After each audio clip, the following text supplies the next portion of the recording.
এবারে তারা গান পাউডার ব্যবহার করেছে এবং নিমিষে সব পুরো একবারে ছাই। সেই ৭১ সালে পাকিস্তানি হানাদার বাহিনীর যে নায়কের তাণ্ডব, তারই জন্য একটা বিভৎস রূপ আজকে বাংলার মানুষ দেখছে। পাকিস্তানি হানাদার বাহিনী কিন্তু টেলিভিশনের উপর হাত দেয়নি বা কেউ কখন দেয়নি। আজকে যারা টেলিভিশন সেন্টারটাকে এইভাবে পোড়ালো, সব কিছু ঘুরে ভিতরের একটা কিছু নেই যে রক্ষা পায়, তাহলে এরা কারা? এরা কি এই দেশের মানুষ? এরা কি এই দেশেই জন্ম,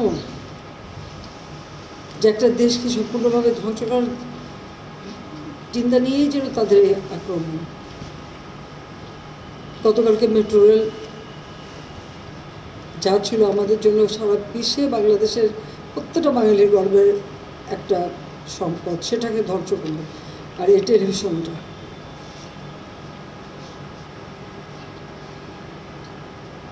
এ পর্যন্ত তাদের ধ্বংসযজ্ঞ যেভাবে চলছে, ঠিক যে কয়টা জিনিস মানুষের সেবা করে, মানুষের কথা বলে, মানুষের কাজ করে, সেই জায়গাগুলিতেই কিন্তু আঘাত, সেই জায়গাগুলিকেই ধ্বংস। ও একের পর এক গাড়ি, এমনকি ময়লা ফেলার গাড়িগুলিও, যে গাড়িগুলি আমরা জাপান থেকে কিনেছিলাম, যেগুলি ময়লা তুলে নিয়ে সেটাকে একেবারে মানে আধুনিক পদ্ধতিতে সেই ময়লা ব্যবস্থা করা,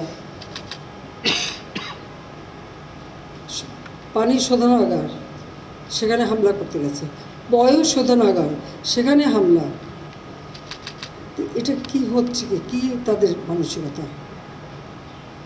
কোটা বিরোধী আন্দোলন, কোটা সংস্কার আন্দোলন, যেখানে 2018 সালে আমি পুরো কোটা পদ্ধতি বাতিল করে দিয়েছিলাম। হ্যাঁ, মুক্তিযোদ্ধারা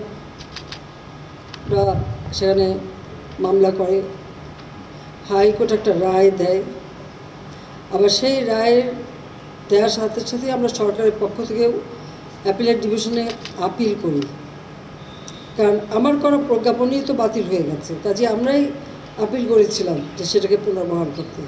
তারা কিন্তু হাইকোর্টের রায়টা স্থগিত করে দেয় এবং পূর্ণাঙ্গ শুনানির একটা সময়ও দিয়ে দেয়, তারিখও দিয়ে দেয়।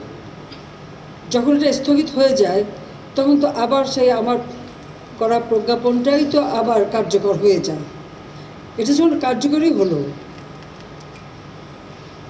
জুনের 5 তারিখে রায়টা হয়েছে, আর আন্দোলনটা এবং এই ধরনের কাজ শুরু হলো জুলাই থেকে, এবং 17 জুলাই থেকে যে ধ্বংসযজ্ঞ শুরু হলো, যখন তারা আন্দোলন করেছে, বসেছে, আমি আমাদের আইন শৃঙ্খলা রক্ষাকারী সংস্থাকে বলেছি যে আপনারা ধৈর্য ধরেন, আপনারা ওদের কিছু বলেন না, ওরা ছাত্র, ঠিক আছে, এরকম আন্দোলন করছে, রোদ বৃষ্টি সব কিছু মাথায় নিয়ে।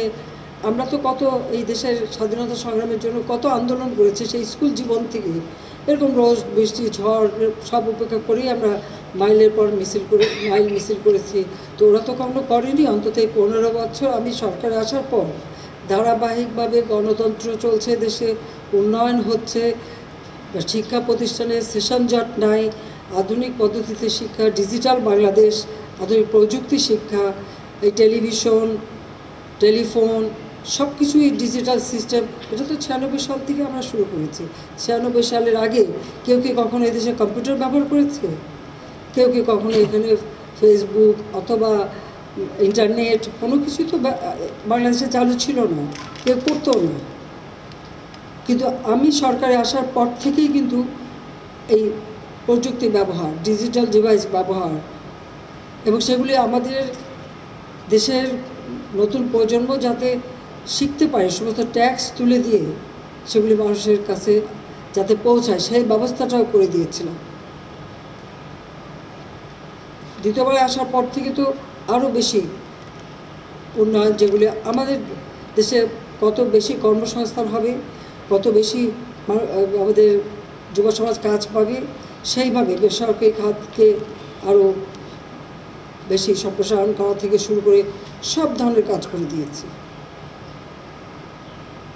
কিন্তু আমরা দেখলাম সেই জুলাই 17 থেকে যে তাণ্ডব শুরু হলো সারা বাংলাদেশে। আর সব থেকে অবাক লাগে যে 2013 সালে ওই বিএনপি জামাত মিলে শুরু করলো অগ্নিসন্ত্রাস।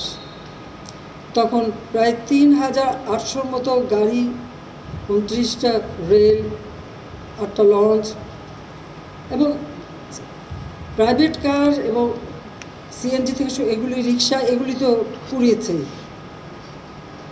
কিন্তু সেই পোড়ানো থেকে এবারে পোড়ানোর চরিত্রটা কিন্তু একটু আলাদা। এবারে তারা গান পাউডার ব্যবহার করেছে এবং নিমিষে সব পুড়ে করে ছাই।